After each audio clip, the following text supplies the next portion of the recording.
Everybody's favorite song. Are you saying you don't want us to sing, Aaron? Words.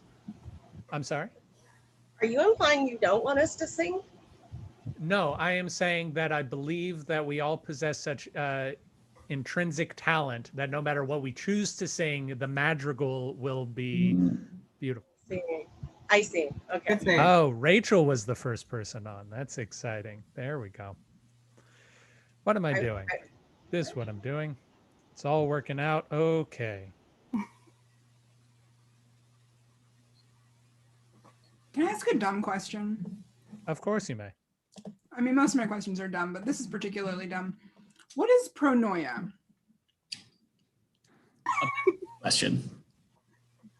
The word pronoia means the irrational belief that people are conspiring to make your life better. It is the opposite of paranoia. So the idea behind pronoia theater is that we are a company dedicated to the entertainment of strangers.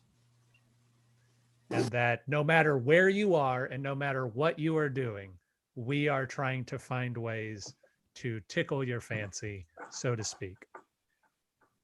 Gonna send you some comedy, and on the side, you're gonna get some sweet, sweet catharsis. Catharsis not guaranteed. Catharsis.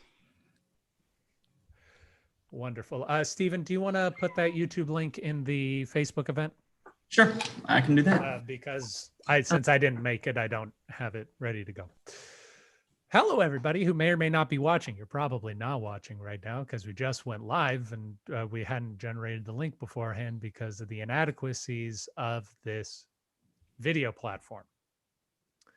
But if you're watching in the future, thank you for being here. We're going to start the show proper in just a little bit. Everyone who's on screen right now, feel free to stay on screen and chat until we begin in just a few minutes. Riley, is your hair different from the last time I saw you? It seems cut, and I believe it wasn't last time. No, actually, it's longer because I don't want to go to hair salon because I'm lazy. Right now, feel free to stay on screen and chat until we begin in just a few minutes. What a gross voice. I was curious, Riley, like, what everybody, like, how this different from the last time I saw you? It seems cut. This particular production? Rachel, this particular production or the company as a whole? Well, I believe that we were trying to come up with different shows that would be we would be interested in. Steve and I are both fancy ourselves teachers, almost first and foremost above anything else. And because we weren't in a position to continue teaching either improv or sketch in a regular way, we thought that having a show where writers were critiquing sketch writers would demonstrate hopefully to new sketch writers that having critiques is a perfectly normal thing. It's natural to not be perfect on your first at bat. Also suggesting that critiquing is a natural part of the process, demonstrating that skilled practitioners at writing, how they approach critically thinking about a script, and overall trying to show that even though what we are doing is short and humorous, comedic, it is still worthy of thought and attention. And then a sort of pleasant side effect of that was that lately all of our sketch shows have been very thematically driven, as Stephen said, a side of catharsis. That's what we've really been going for. And this kind of show allows us to make what's very close to just a montage of sketches that aren't thematically connected, but are hopefully still very entertaining. So it's also kind of a simple way to dress up a low production value sketch show. If I may add to that, one other factor at play was I consider one of the great appeals of improvisation to be that you are laying the creative process bare. People get to see things created, and that's really fun and interesting. And this show also takes a half step in exposing the creative process of sketch writing, not as immediate as improvisation is, but kind of showing the in the works type thing. If this were picked up by a channel, feel free to contact us. Major channels, you might see it as like a reality show where people develop sketches and you have different rooms and things like this. I think that there's a lot of interest for that kind of theater in the general public. Definitely something that I like seeing. As I went through school, I got my master's at the School of the Art Institute here in Chicago, and they have people from all over the world, and like just getting to see how people from various cultures are like cultivating their work. And we were really like into doing interdisciplinary things, and it just like opened up a whole new world of creation. And I think like not a lot of people get that kind of like concentrated environment. So this is a really cool thing for people to be seeing. Thank you. Stephen, do you think we're ready to begin, or do we want to wait? I would imagine so. I've shared in the event and I've shared to my own wall. So. Swell. I'm going to disappear then. And I suggest people who aren't Stephen do the same. Hello, everybody. Thank you for coming to Pitcher's Mound. This is our second episode of Pitcher's Mound, a show in which we workshop sketch live. We're very excited to share this with you. It's after the first one, it quickly became certainly one of my favorite shows, and I know Aaron has spoken well of it. This time we have 3 sketch writers for you. There is, of course, myself, Stephen M. Saltzman. There's Aaron Garrett, and we have back Riley Smith. Riley, I believe, came in last time and was one of our readers, correct? So she was a reader for us last time and will be joining us as a sketch writer this time. Additionally, we have a delightful cast of people, most of whom you haven't seen on Pronoia's live feeds. We've got Ryan Terry, Don Freeman, Clarity Lee Welch, Lauren Hanley, and Rachel Bloomstrom. Now, for those of you who haven't checked in with us for our Pitcher's Mound show before, what we're going to do is each of our 3 authors have written a sketch. These sketches will be read by our team of esteemed actors. And afterward, the remainder of the writing panel will discuss the sketches and offer critiques and ways for improvement, as well as just general commentary on the sketch as read. Before we get into the show proper, if you would like, actually, Aaron, I may have to ask you to mention our donation links because I'm bad at it. Absolutely. Many times.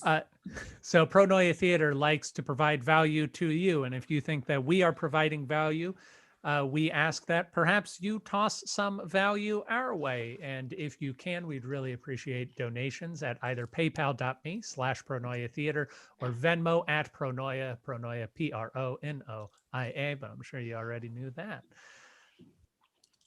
Oh, also, if you're watching us from abroad, for instance, maybe you're one of Rachel's friends in Chicago, please feel free to, in lieu of that, donate to a local arts organization, because we also very much want to support local arts.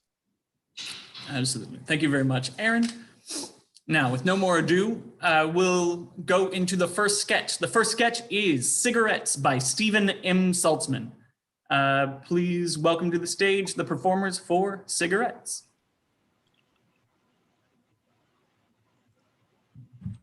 In a life, we are faced with threats innumerable. Danger lurks not around every corner, but certainly around any corner. This is a story of such dangers.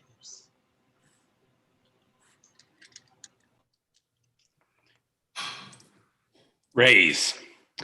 So I told her they're not mutually exclusive. This time I have a gun in my pocket and I'm happy to see ya. Well, anyway, she got mad about the gun and that's what landed me in the doghouse. Oh, you got the short end of the stick, my man. The short end of the stick. I guess I call. I don't know. Bringing a gun into the house is a big decision. I just might shake Tim's brains out if he brought a gun home unannounced. Raise.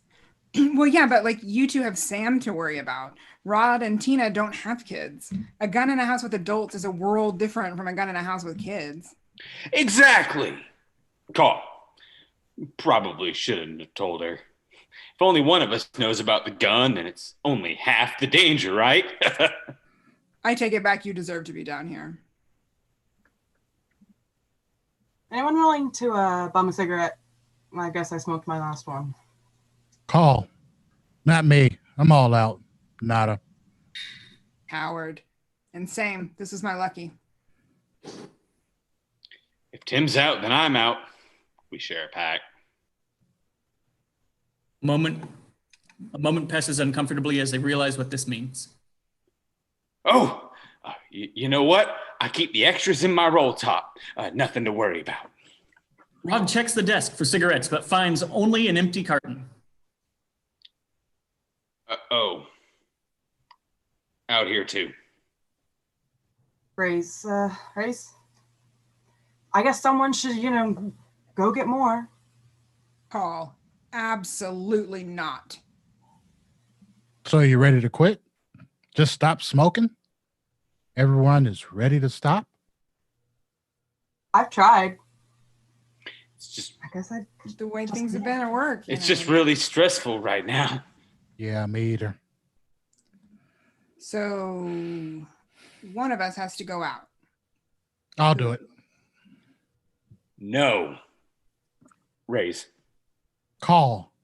I'm the logical choice. I'm not going to sit here and let you go out and be another dad who went out to get cigarettes and never came back. I might come back. Praise, but you might not either, right? What could I even tell Sam? That I was brave. And I did what I needed. Oh, sure. Put it in a lullaby. Hush, little baby, don't you cry. Daddy is gone, but he was a brave guy. Shut up. Raise. I don't have kids. I'll go. Call. Raise. But you have a wife who wants kids. We're supposed to just let you risk disappearing? Just let you risk everything before you even get a legacy? Then I suppose I'll go. Raise. I'm not a dad. I won't be. Oh, sure. And women going out at night has never ended poorly. Call. And a kid needs their mother more than they need food or sunshine. I'm not sure the science supports you on that. Call, but we'll let your point stand. I don't want to go. Now that Lana is gone and I'm raising Melissa as both mother and father alone. I guess maybe we don't have to go alone. If two of us went, we'd be less likely to disappear, yeah? I mean, why stop there? We can all four go. Safety in numbers. Call. Isn't that what they say? And Rod being childless, you'll like our lucky rabbit. You'll be like our lucky rabbit's foot, I guess. Race. A service I am happy to provide. Let's go. Laughing.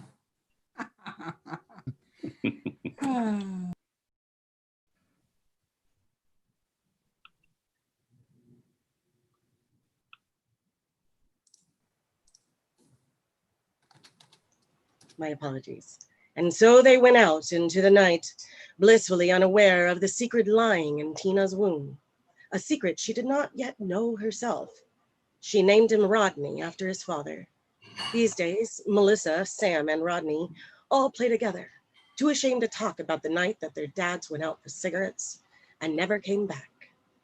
This program was paid for by the Federation Against Cancer and Tobacco. The presence of a nicotine fiend hunting boogeyman is known to the state of California to cause sudden disappearance as well as shakes, quakes, and spontaneous vomiting, while the state of Nevada reasserts the value of smoking in helping someone look super cool. The state of Florida could not be reached for comments, and honestly, we did not want to try twice. Smoking.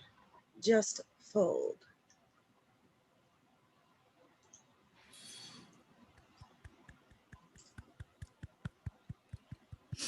Don't clap for yourself. It's gauche, Stephen. And now we That's, open it up to the other two writers. Riley, I'm happy to yield the beginning to you if you would like to kick things off, but I certainly can jump right in if you'd like. Yeah, I think. Well, okay, you go first, actually, and then I'll Okay. add my stuff. All right. So in general, Stephen, I mean, I think it's a really strong example of some of the things that you're good at, which is say grounded conversation, as well as some of those jokes come in out of left field, specifically the last one with the narrator in a delightful way, like in a very audience appealing sort of fashion. The big thing that I didn't connect with in this particular piece is when you told me before you sent the script that you wanted to write something that was about like somebody arguing about who's going to go out to cigarettes because so many people go out and never come back. I thought that was a really funny idea, and I'm not entirely certain that you got to that absurdity. Like there was this concern on the part of the characters, but there wasn't ever like the whispered like, I mean, Steve was so strong, and yet when he went out for cigarettes, it was just around the corner, and they didn't even hear him scream. Like there was just you didn't build that mythic quest or that danger, or that fear. It just came across as something dangerous, but not necessarily. I didn't know why. And I would have liked to see it called out a little more. And then on top of that, adding not to say that the line doesn't make sense or is even strange, but the line about women going out at night and that never going poorly, I think that takes away from the sort of strangeness of the world, because we are reintroducing a kind of a realistic concept there. Mm-hmm. I certainly have more to say. But one last thing is you tend to use a narrator a lot to set things up. It's in most of the stuff that I've read from you. And I would just like to see you not do that. I really enjoyed the end. I thought the end with the 3 states, as well as the smoking just fold. I thought all of that paid off the beginning narrator quite well. But just when I began reading it, I saw, oh, yeah, Stephen likes using a narrator to set up his exposition. I think I would like to not see that potentially, even just to help me understand the characters a little more. Yeah, so I really like the end. I thought that was a really good button and pulled everything together, but I also think that the end worked well because I wasn't entirely sure about the world in the game. So like, and this is a product of 2020, but when people are arguing saying they don't even want to go outside, I immediately go somewhere that's just generally apocalyptic. I get like, it would have been nice to know that it's specifically cigarettes. That is the like mythical item, because I thought it was just a general like going outside is scary. And so I was kind of confused about, is this an apocalypse? Is it something just about the cigarettes? And there were I think the beginning could have been used to specify more about that danger, or make the world seem even more because like the gun conversation also threw me, because that whole conversation seemed pretty normal. Mm-hmm. So I had a hard time like placing it with what followed, and understanding where that connected.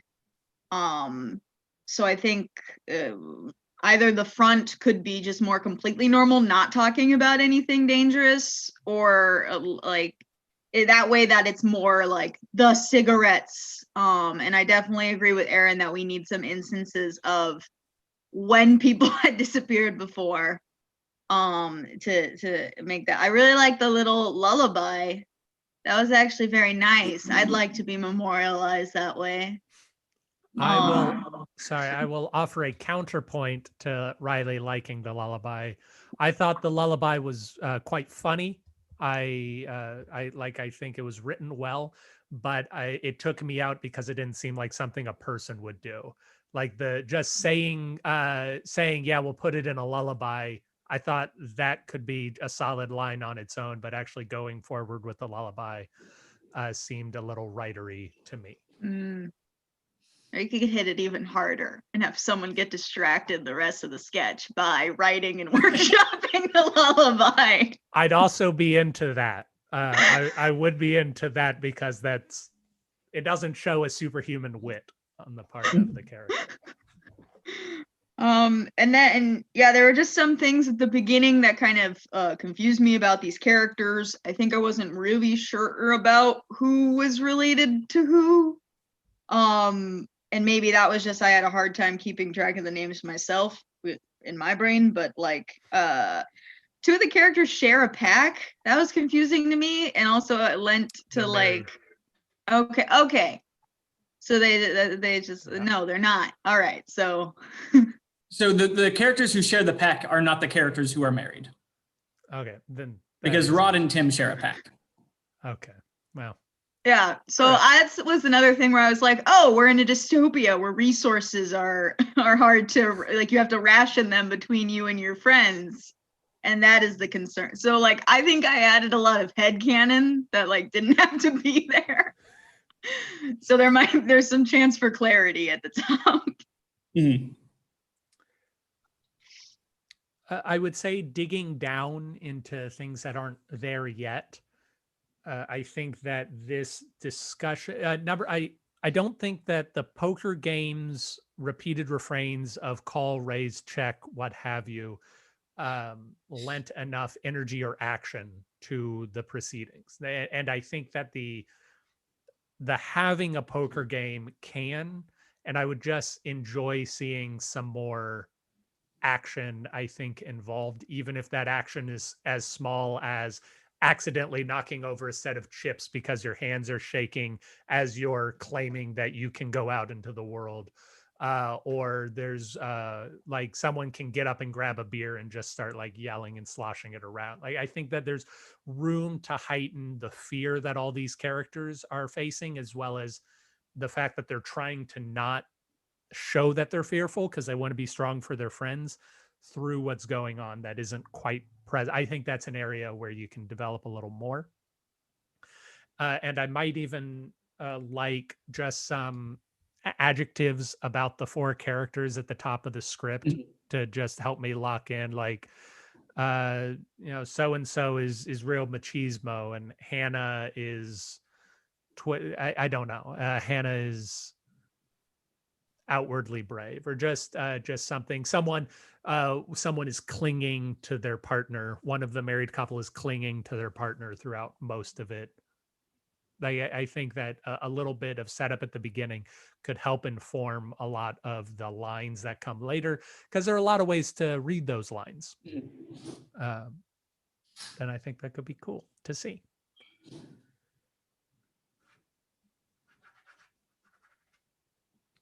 Riley, do you have anything else to say?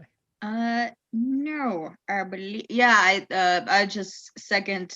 It felt like the continuation of the poker playing belied that they were really nervous about something, because they were able to just kind of calmly. Gotcha. And I guess that could come with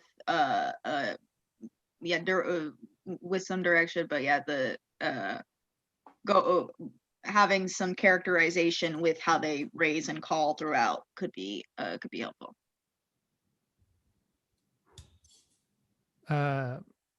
Yeah, I would say that. I think that there are a lot of names, sort of like Riley was saying, there are a lot of names and relationships in this piece. We need to know who these four characters are, what their relationships are to each other, which one of them have kids, which one of them is now a single mom, and all of that. I didn't necessarily feel like it was hard to keep track of, but at the very end, when the narrator calls back to all three kids, I thought to myself, I guess those were their three kids, as opposed to, yes, it's all tied together now. Oh yeah, I didn't even click on who were the remainders, who like was left over.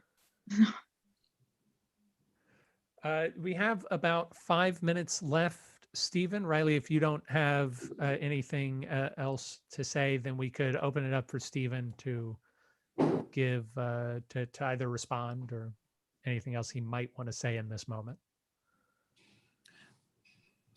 Yeah, I think I fell into one of my most common pratfalls, which is that, it's a reason why I'm friends with writers and comedians so often, is I often am like, this is a funny premise. And if I tell my funny friends, they get it.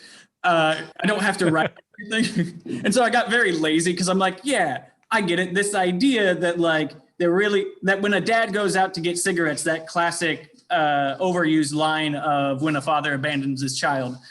Like, what if that's not the cause? What if it's because there's a boogeyman or somebody's snatching them up and like dads just genuinely don't come back when they go out for cigarettes for whatever reason? And like, this is a funny enough idea, and I struggle often to get it fully fleshed out on paper. So I definitely think I fell prey and victim to that. I also often, this happened last time, where I had like a lot more built up in the world than I actually put in the sketch.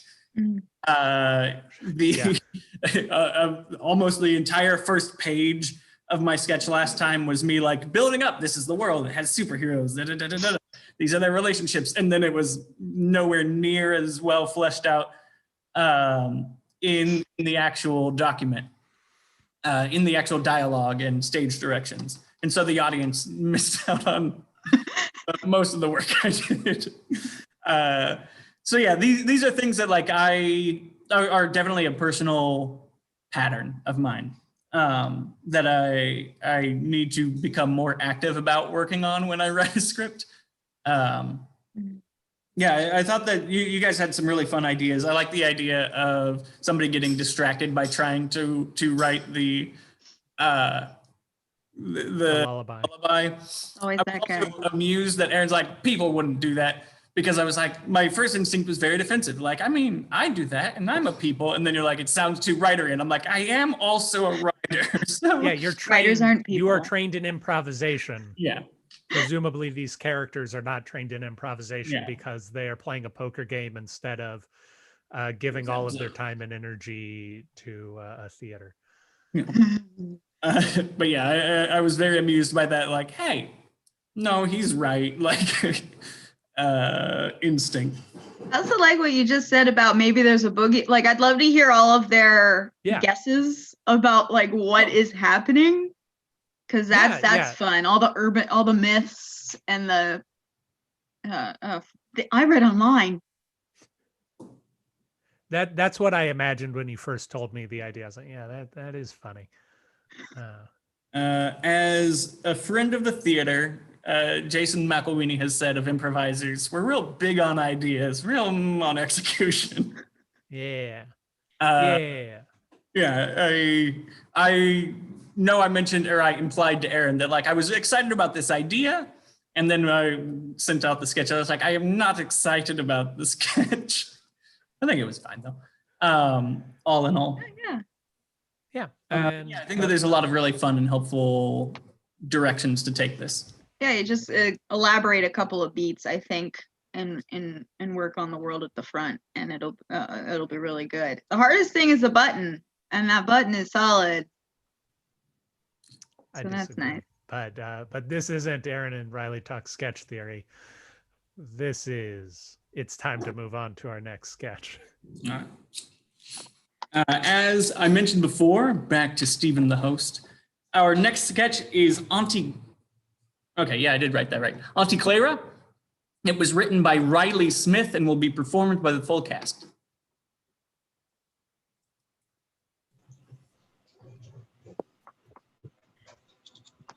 Two children, Jesse the eldest and Sam the middle child, sit on the floor facing their parents. Now, you two be good for Auntie Clara while me and your father enjoy date night.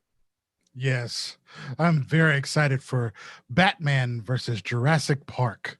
I wonder how the Cape Crusader will handle Velociraptors. Yes. Hey, I bet the dinosaurs escape again. Wow. I bet you're right. And I bet they eat a lot of people. Yeah, so many deaths. Anyway, you kids be good. Don't stay up too late now. Mom waves and she and Dad walk out jovially together. Oh man, I wanted to see Batman versus Jurassic Park.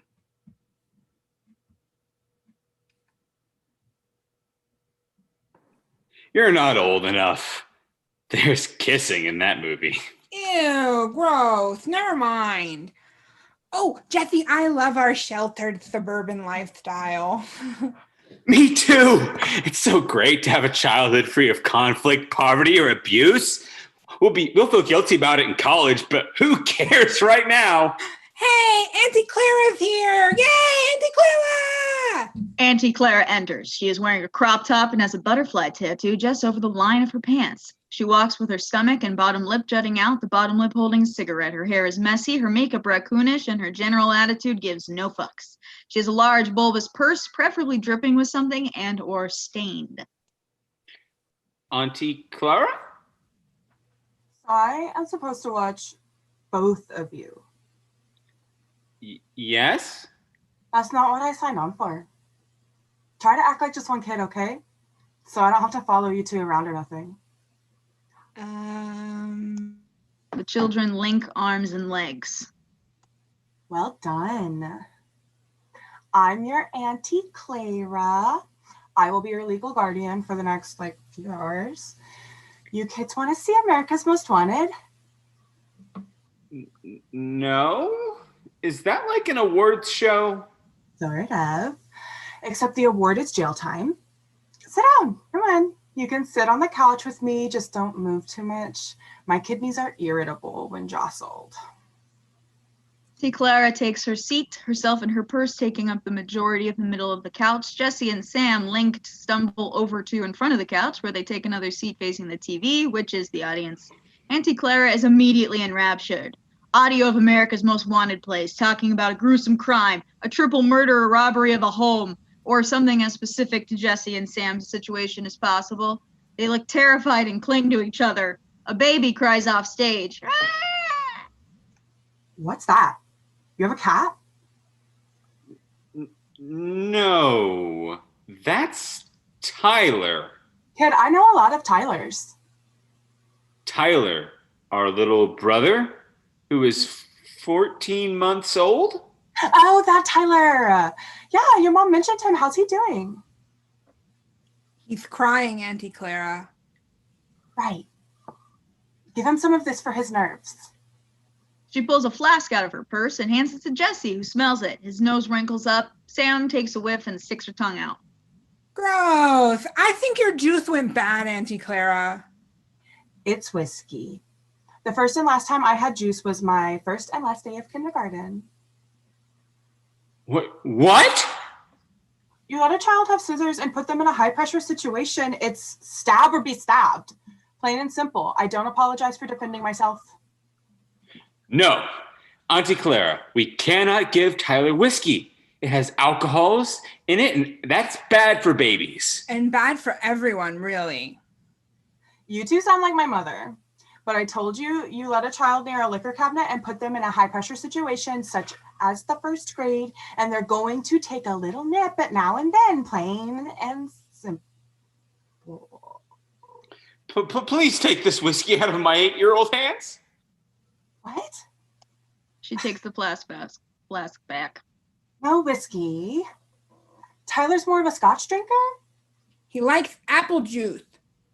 What is he, some kind of pussy? Some kind of what? Please stop teaching us new words, Aunt Clara. The baby stops crying. Oh, look, he stopped crying on his own. Great. I'm not sure that's a good thing, Auntie Clara. He's learning to be a man. He can't hold his own head up yet. Oh, look, America's Most Wanted is over. Damn. Well, kids, your turn. What do you want to do? Hit rocks at each other? Go into different neighborhoods wearing different colored bandanas to see what happens? Climb things? Let's play Call My Mom and see what happens.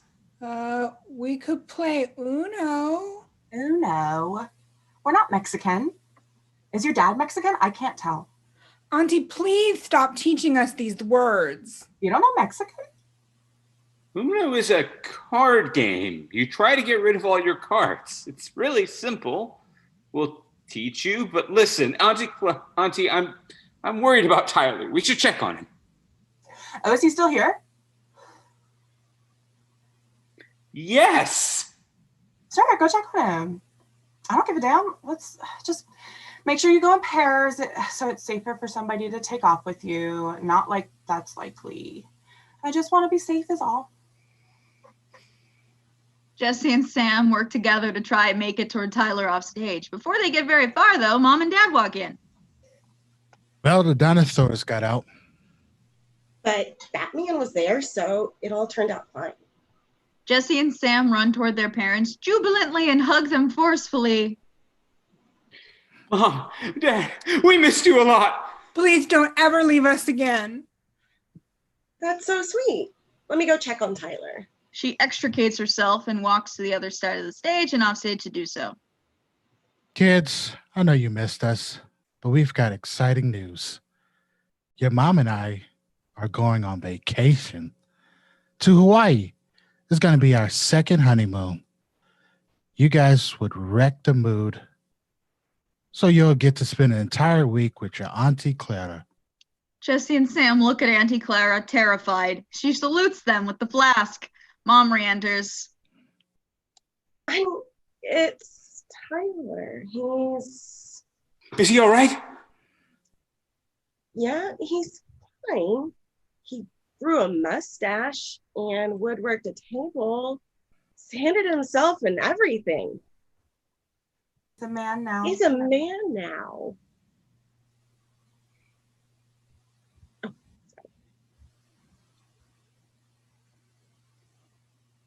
Sis, you're the best babysitter ever.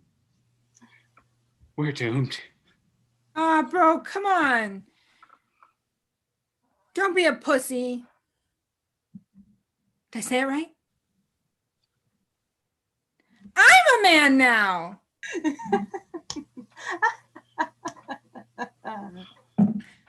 Not quite a man yet. That'll happen when you're older and you find a woman to love. But remember, kids, sex isn't sex until both parties cross the finish line. Until then, it's just a favor. How dare you say that to children?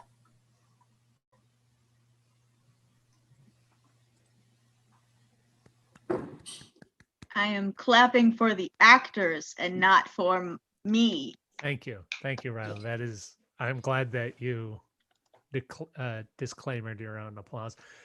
Stephen, I would be happy to yield the beginning to you if you would like to go first. By all means, go ahead. Well, Riley, excuse me, I had something in my throat there. When Stephen first sent me the sketches, he didn't send who wrote that. Like they were sent in a way that I didn't know who wrote them, and so this was the first one I was reading. I was like, this seems like a Riley sketch. Yeah, this really seems like a Riley sketch. And then it really just picked up. I thought it again, sort of like Stephen said, made use of your talents in a really effective way. It's the sort of thing that I think is right in your wheelhouse to the degree that I'm surprised they weren't also mice. Because then that would just be your normal kind of thing. I really enjoyed it. I thought it was a really solid, strong sketch that knew what it wanted to do and it delivered on it really well. The things, there are a few sort of character moments that I bump on a little bit, but other than that, I really think it just needs like tightening some of the screws there. Just places that are like, yeah, in retrospect, this can be polished a little bit. So just to say a lot of the things that I liked about it off the bat, because I did like quite a lot about it. I think you just have some really amazing lines in here, such as, I mean, I kept laughing throughout the entire Kid. I know a lot of Tyler's. I thought that was just absolutely fantastic. Among others, I think just almost every line delivers really strongly. And then your Stop Teaching Us New Words runner is really good, lives in the world, really fantastic. So at the beginning, I thought when we're talking about Batman versus Jurassic Park, I thought it felt a little shaky. I think you could clean it up. What I would probably like to see is some sort of character trait from this mom and dad, even if it's just the dad's constantly sucking on a pipe when he's not talking, just something that they are doing or something that is informing these lines. When they returned back and they just kind of flatly say, well, the dinosaurs all escaped, but Batman was there, so it was all right.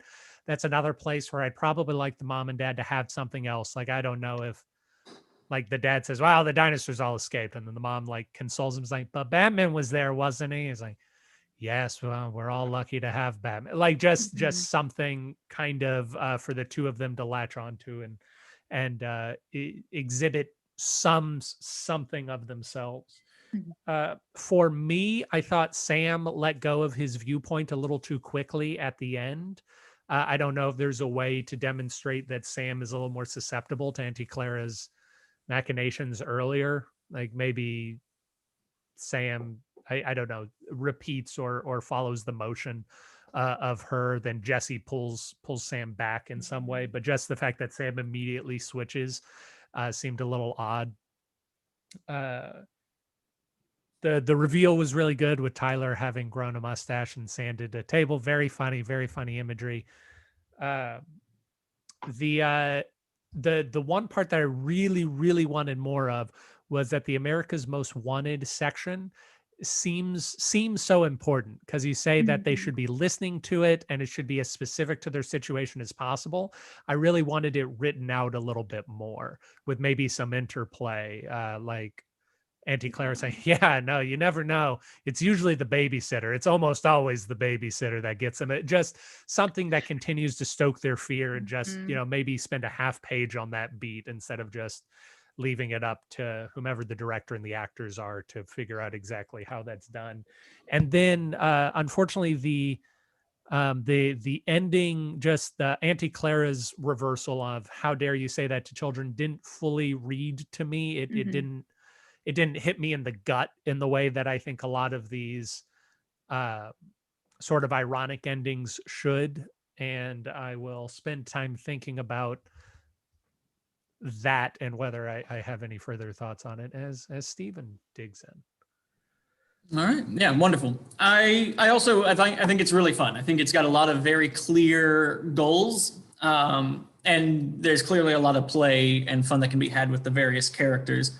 I often read sketches in terms of like, how much would I enjoy playing each of these roles? As well as like, what do I want more of? One of the things I really liked, I know it's a little bit of breaking the fourth wall, but the sheltered suburban lifestyle at the very beginning, and specifically the commentary, very funny. I really enjoyed that. And the smiley face in the script itself. Nice.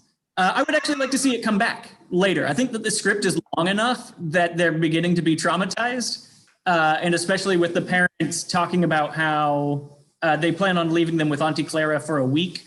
I think that you've earned a potential moment to recognize that they are fundamentally changing, however that works its way out. But they are no longer sheltered one way or another. I had a little bit of a difficult time telling if Auntie Clara is competent. And I would like to see, I think I'd like to see her Iron Man more. Because she comes in and she thinks that she's only watching one kid, but then there's two, but then she also already knew about Tyler. So her level of awareness was a little bit gray. But even more so, something I enjoyed is that she was right about making Tyler a man. And I think I would really enjoy seeing some other projections and fulfillments of prophecy, basically, where the kids are horrified by everything Auntie Clara is saying, but she keeps being right about it.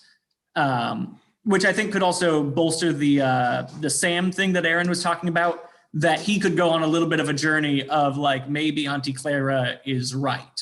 Maybe he does know what's going on. Yeah, Iron Man.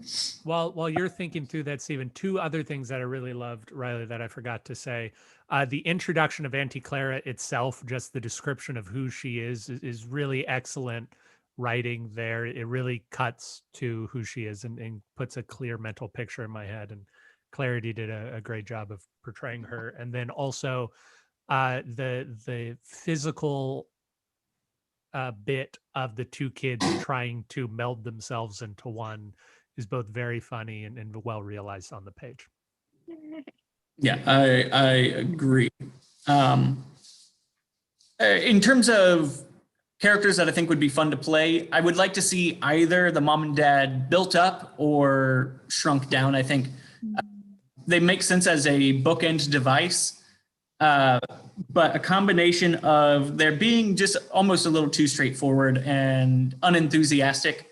One of the things Aaron mentioned is like how they react to the movie. It would be interesting to hear one of them like ramble or get overly excited or overly sad, but have a bit more built in to their emotional state of that. And then another item is that maybe is nitpicking, absolutely. But the passage of time is so brief. They're barely gone long enough for part of an episode of America's Most Wanted. And they watch an entire, like they go to a movie, come back from a movie and watch a movie in that amount of time. My disbelief was just hard to suspend for that. I will say that mine was not for what it's worth. It was something I noticed, but I was like, we're in a sketch. I can take it. Consciously suspended. But yeah, that's the bulk of what I have. I did think that you did a good job. Writing kids can often be difficult, and especially having written two kids of different ages, I think you did really well with that. That like it feels like they are different ages and different levels of understanding. I was surprised to see that because it's not something I see done well often. And you didn't make them idiots either. It wasn't just like they're children and therefore they cannot think. They know nothing. You didn't. Yeah, I think you found a really nice medium chord there to hit.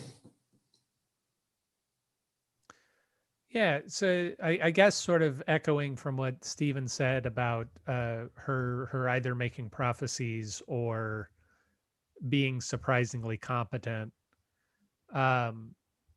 I like the thought of it. I also like the surprise of Tyler having grown a mustache. I like this. It felt very Cat in the Hat. That's what I was thinking of earlier today, is that this whole thing feels very much like Cat in the Hat, with Jesse being both one of the children and the goldfish. And I would hate to lose that kind of chaotic feeling.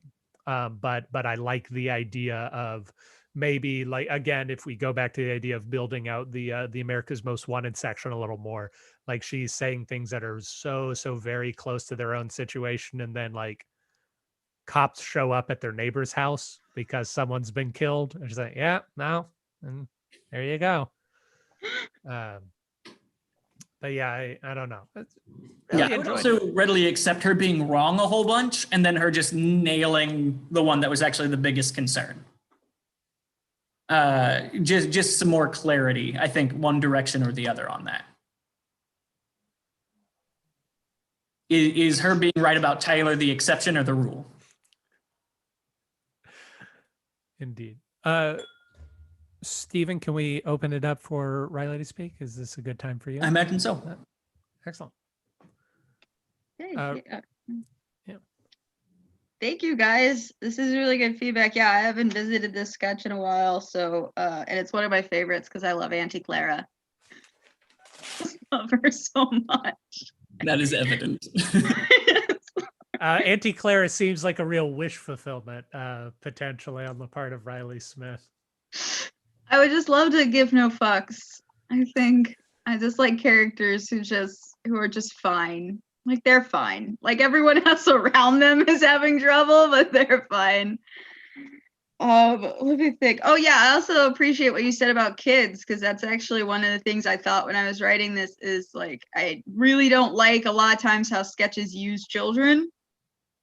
Because they do act like, and it's like if you can remember it all being 10, you think you're a person. You try to reason through things. Like, and And yeah, and this is, I don't want to say based on a true story because that's excessive, but like, I did have that babysitter who was like, well, let's watch America's Most Wanted. And I'm like, why would you do this to a child? So yeah, it all kind of, and I feel like I feel like kids are a lot smarter than sketches give them credit for. Because they're often used as just scenery, basically. And I prefer to make them thinking humans who go through trauma. I too was a thinking human once. Oh, boy. I don't think I have any questions. Let me think. I really appreciate y'all's feedback. I think those are very good spots to flesh out. I'll work on the bookend and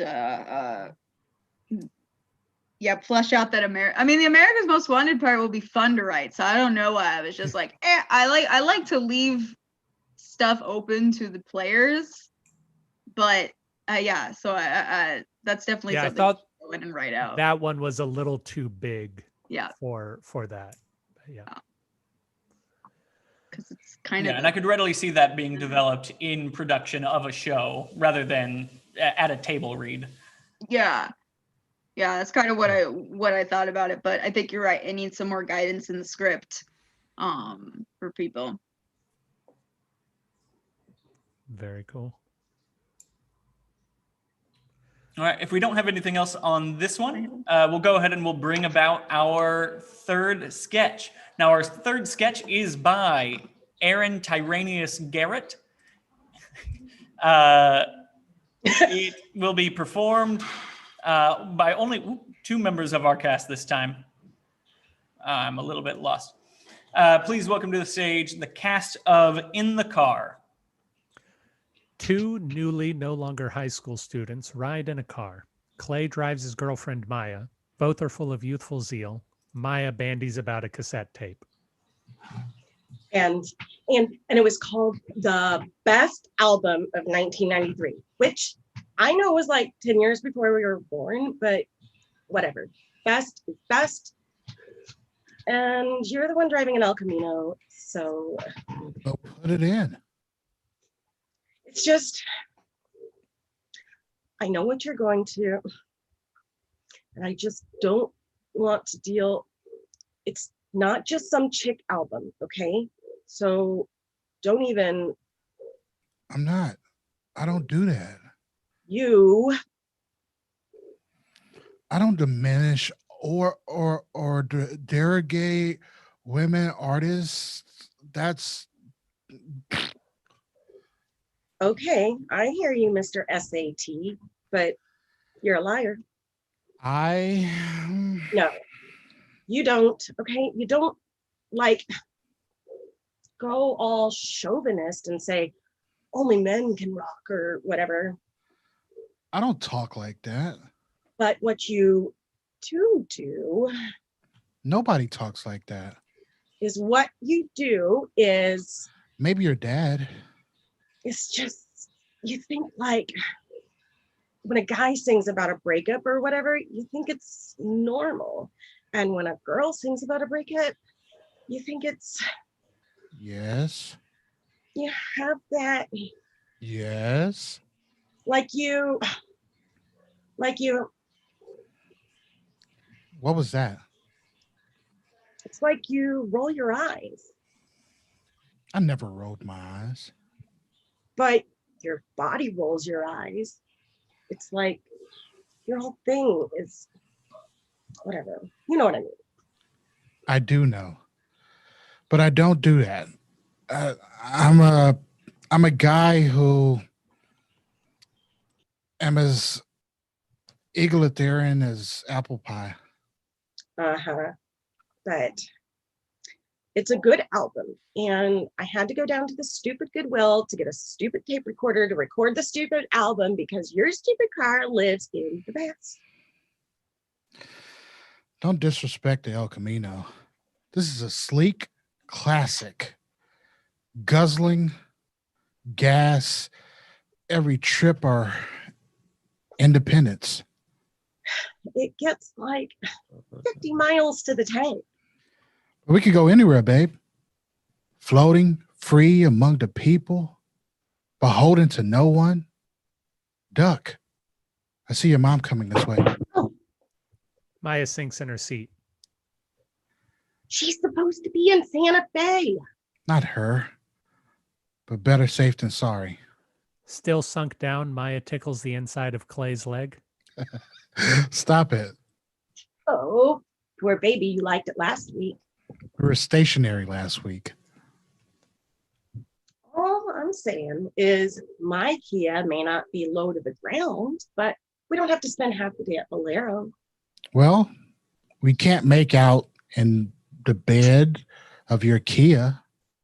Well, if someone forgot to pack a blanket, we can't do that in the frigid tundra of the El Camino either. Love you, babe. Yeah, I love you too. Love summer. Me too. Me too.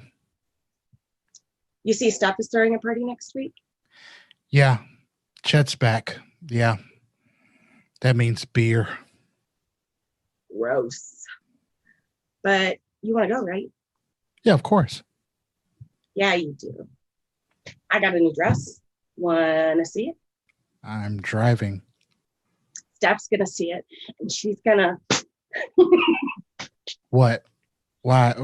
What are you? It'd take too long to explain, but just believe me, she's going to see it.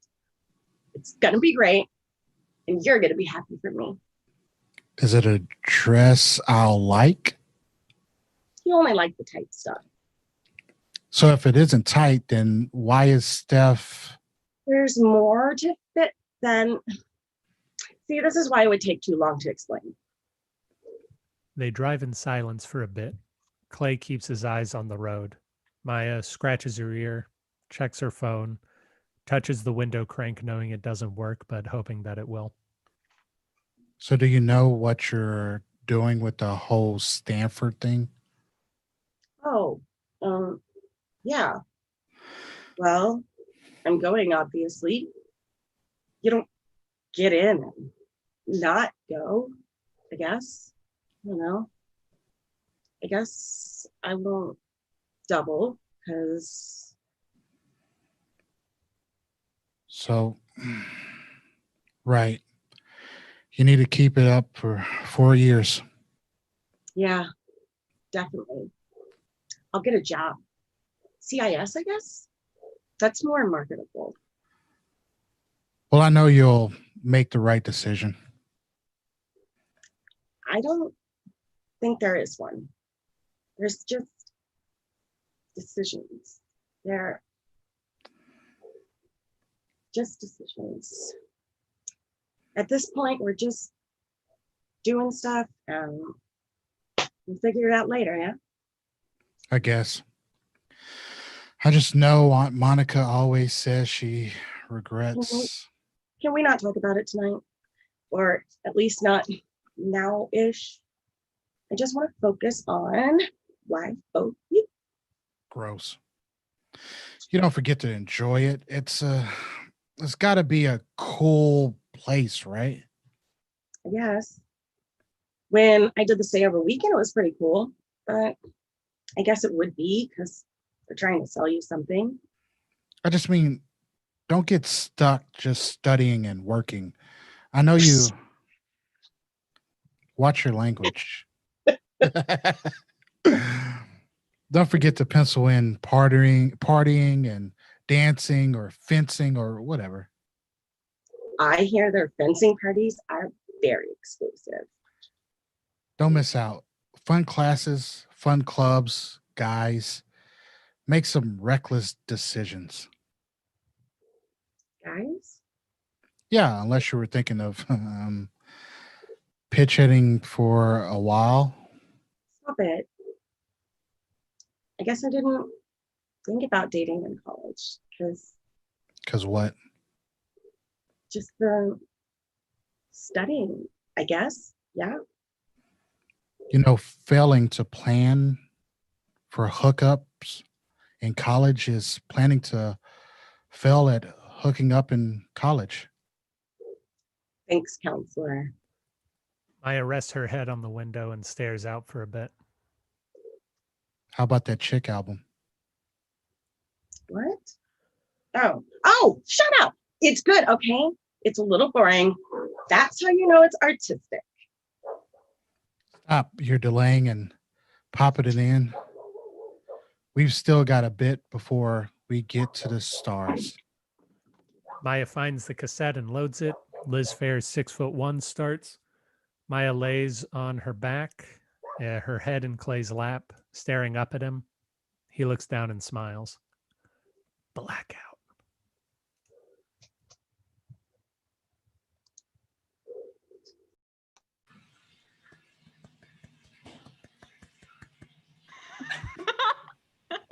Thank goodness you added that. We needed smoking in your sketch. That was my biggest note, is nobody had a cigarette in yours. So that's fair. That's fair. And no one played with the cigarette lighter, but I shouldn't talk. Sorry, I didn't actually hear you.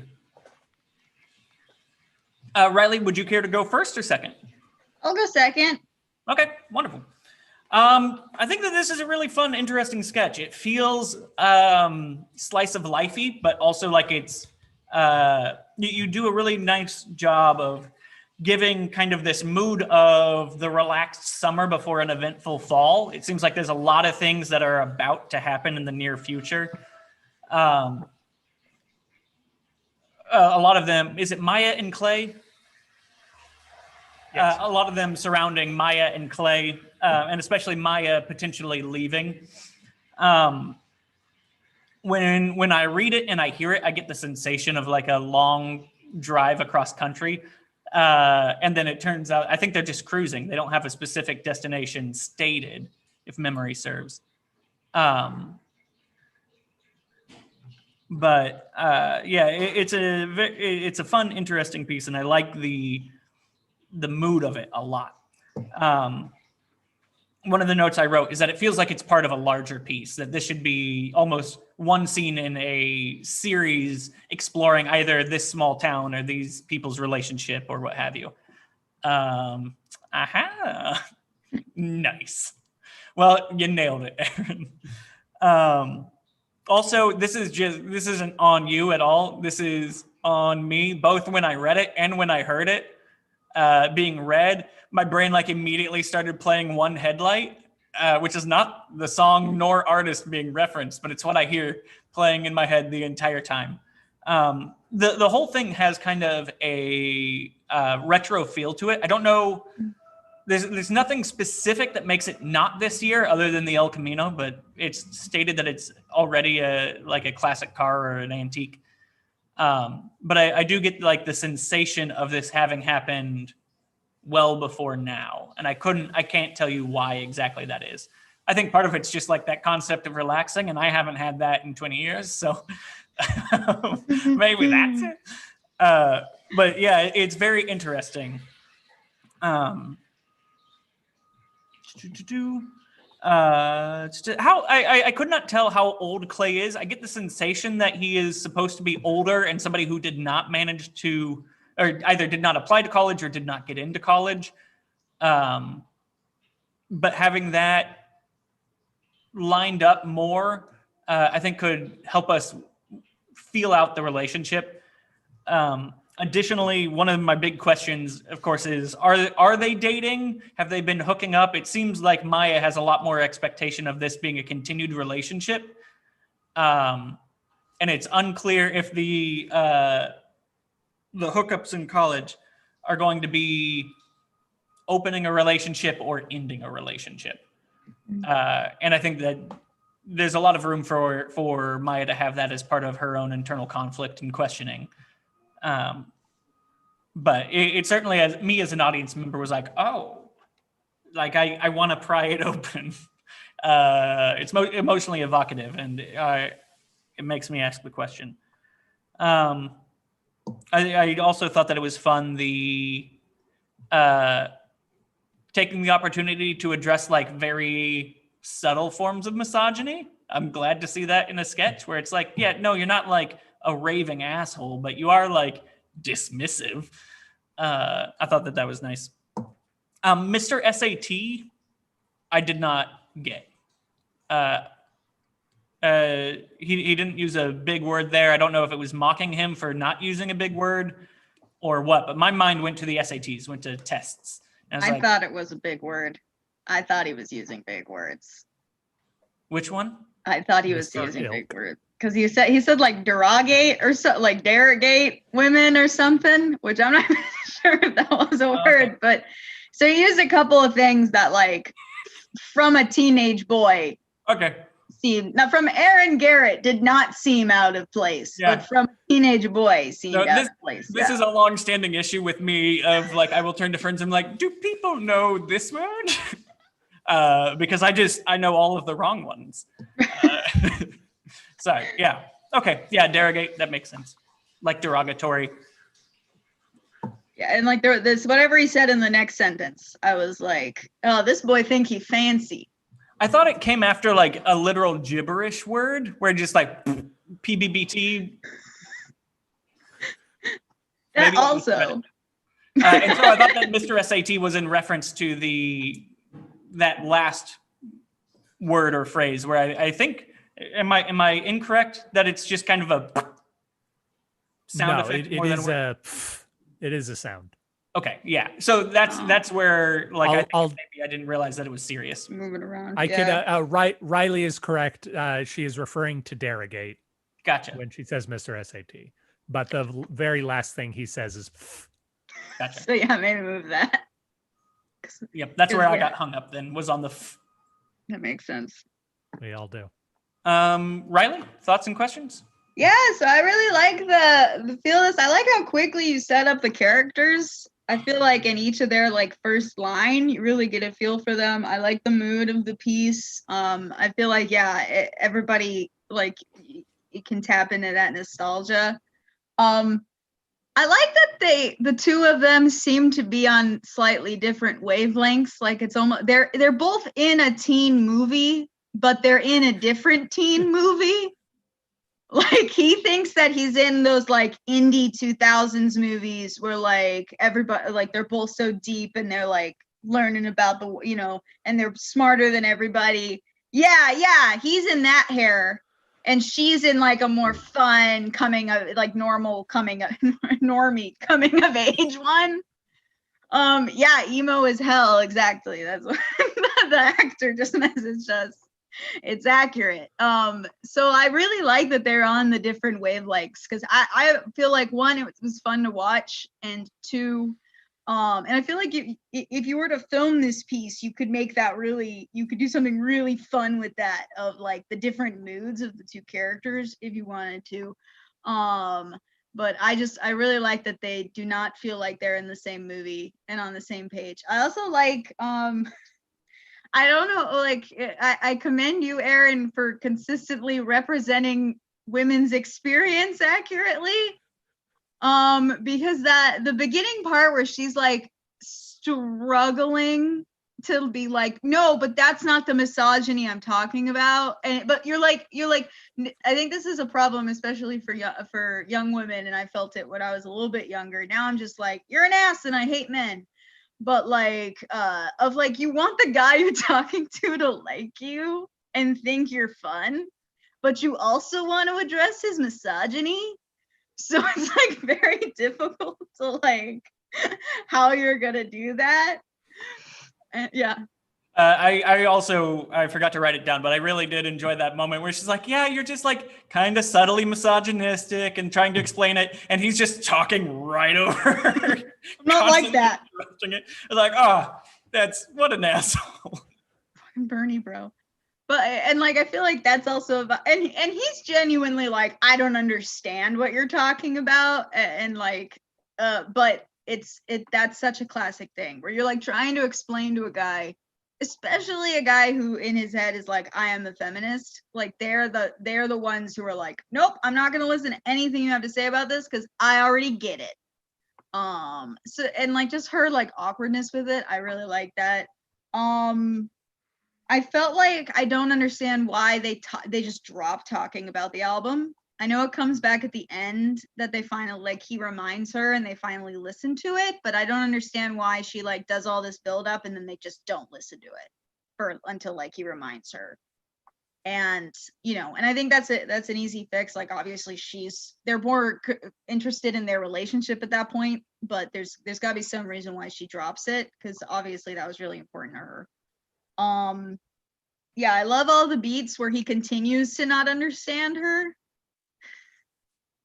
and she continues to be like, we're adorable. I think that's where she's like, you don't understand what I'm trying to do to impress this other girl. I liked that. He says, are you planning on pinch hitting in college? Is that a euphemism for dating girls?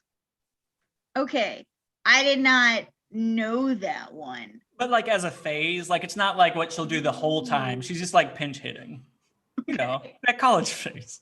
I did not understand it, and I don't think she got it either, which is fine. Which, like, that works, that she seemed to just like glide over it. But yeah, I didn't know that phrase, but I guess other people knew that phrase, and I figured it out by context, so maybe it's not something that needs to be fixed. And yeah, and my last thing is, yeah, I want to know what he's doing next fall, or is he just like gliding through his El Camino through life? Like, if he is, then I want him to state that, like, if this is all he does and he has no further goals or plans, which I think would be appropriate. And like, it's such a big deal when he says that she's going to hook up with other people. Like, I feel like she does now like register that as a big deal, but I really would like to, because that would hurt. If you were thinking you were going to do a long distance, like that would hurt. And I'm not sure that I would lay down in his lap and be like, oh, we're still so cute. Like, I don't know, man. Like, there, like, some more like addressing of that point, or because I feel like, or more of her just being like, I don't even remotely want to talk about this, and like shutting it down even more. Because then maybe she's like, nope, I'm not ruining tonight by asking questions about this. It's too scary. She already kind of does that, so I think that would be okay. But I just know that hit really hard, and I feel like it needed. Yeah, that's like such a big emotion. Like, oh my God, he's just gonna. So I feel like it needs either more focus and fleshing out, or for her to just be like, nope, not gonna talk about it. Those are my thoughts. Yeah, the balance between which one of them she is wanting to remain unplanned and nostalgic, it feels like let's just be in the moment because life is scary and moving forward. I would like to see, it seems like he has more of a plan, but we don't ever hear what he's planning with his own life, only with hers. So yeah, just to echo that sentiment that Riley made of like, what is he doing next fall? Where is he going? Is it just that he feels like his life has ended and he has no escape, and that's why he's pushing for her to like do things? Or kind of feeling that out, making it a little bit fuller, I think would be fun. Of course, that happens. But yeah, Riley, if you don't have any more thoughts or comments, we'll open it up to Aaron for a few minutes.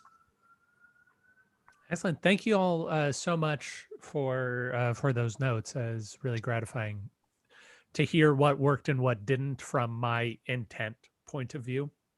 And thank you to Rachel and Don for being in it.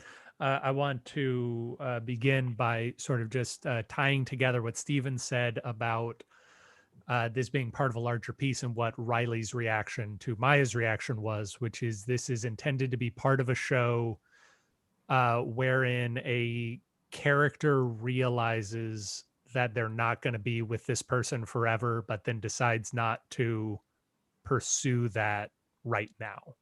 So in this particular case, it was Maya having, as Riley, as you say, the horrific realization that Clay doesn't want to be with her forever, and that's not what she expected, but that like at least they can finish off tonight before she has to worry about everything else that she has going on.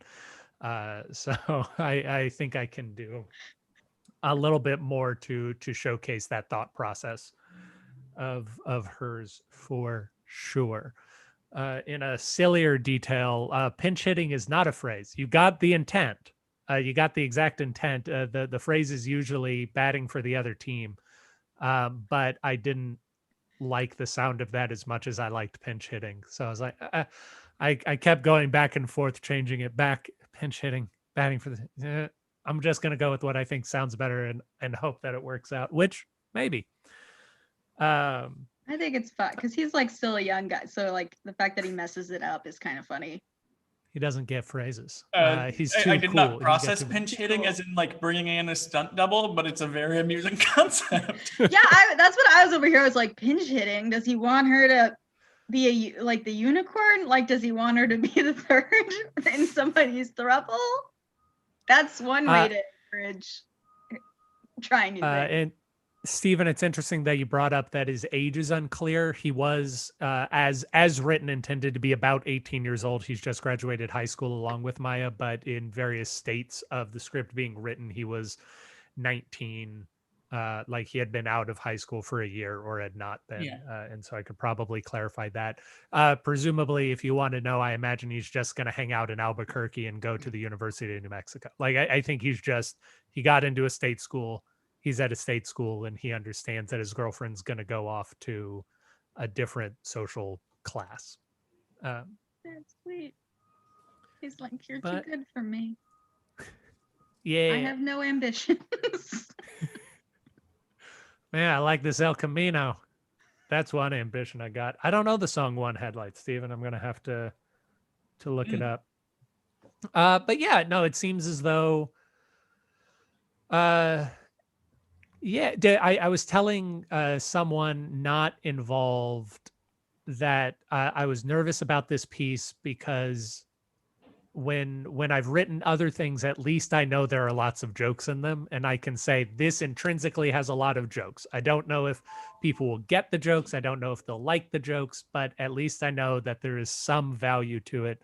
And this piece had more character-driven humor, I thought, which relies on the actors to bring things that aren't on the page or hopefully recognizing something. So I was pretty nervous about it being read.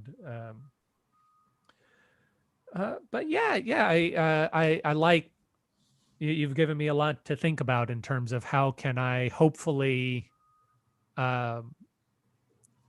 clarify a lot of these issues without meaningfully elongating the script, and I think we can with some more touching or just some more action. I guess I will ask one question of Riley, if I may, and this begins to smell of being defensive, which is what we don't want on this program. So I will retract it. But you had mentioned that she's talking about the tape for the entirety of it, and then she drops it. What causes her to drop it is he says her mom, like she gets frightened because she thinks her mom's going to see her in the car. So she drops down and then she gets distracted playing with him. And then when they get back up, I felt like there had just been a pause, is at least what I felt while I was writing it, so that she's just kind of lost in thought. But I can probably find ways to theatricalize that a little bit more. Theatricalize. Another I feel SAT like word. then maybe it takes a little, like maybe they just kind of dance around playing the tape a little too long then before it felt like that bit went on a long time for them to not end up playing the tape. And I like how it is that they then come back to it later.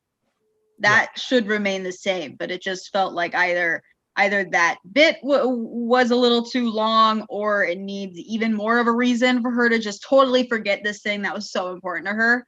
I don't know. I just like, if I'm gonna show somebody music that I like, it's like that's a big deal. So maybe it's because I will be like, we're gonna listen to this now. But yeah, that's just what I thought about it. But maybe it would, with the business in person, maybe it would be different. I'm glad everyone was on board for the misogyny. It was a fun thing to write. Just working out some demons, I'm sure. But yeah, thank y'all so much. All right, thank you. With that, that's our last sketch of the evening. We want to thank everybody who came here today, the audience, Aaron Garrett, myself, Riley Smith. If we can get the cast on, and we'll give them one last round of applause. Thank you very much, John Freeman, Rachel Bloomstrom, Clarity Lee Welch, Lauren Hainsley, and Ryan Terry. We've loved having you all on. What? Lauren Hainley. What did I say? Hainsley. I like mine better. That Nick does too. Thank you all for coming out. If you would like, go to our website, pronoiatheater.com. That's PRONOIA, the word theater in the American way.com. Go ahead and check us out. We've got a lot of live material that we've already posted up there, as well as other videos. You can follow us on Facebook if you want to make sure that you're aware anytime we go live or post an event, as well as find those donation links we mentioned earlier. If you're into that, if you happen to be a philanthropist, we are anthropists, so go ahead and fill thank you very much.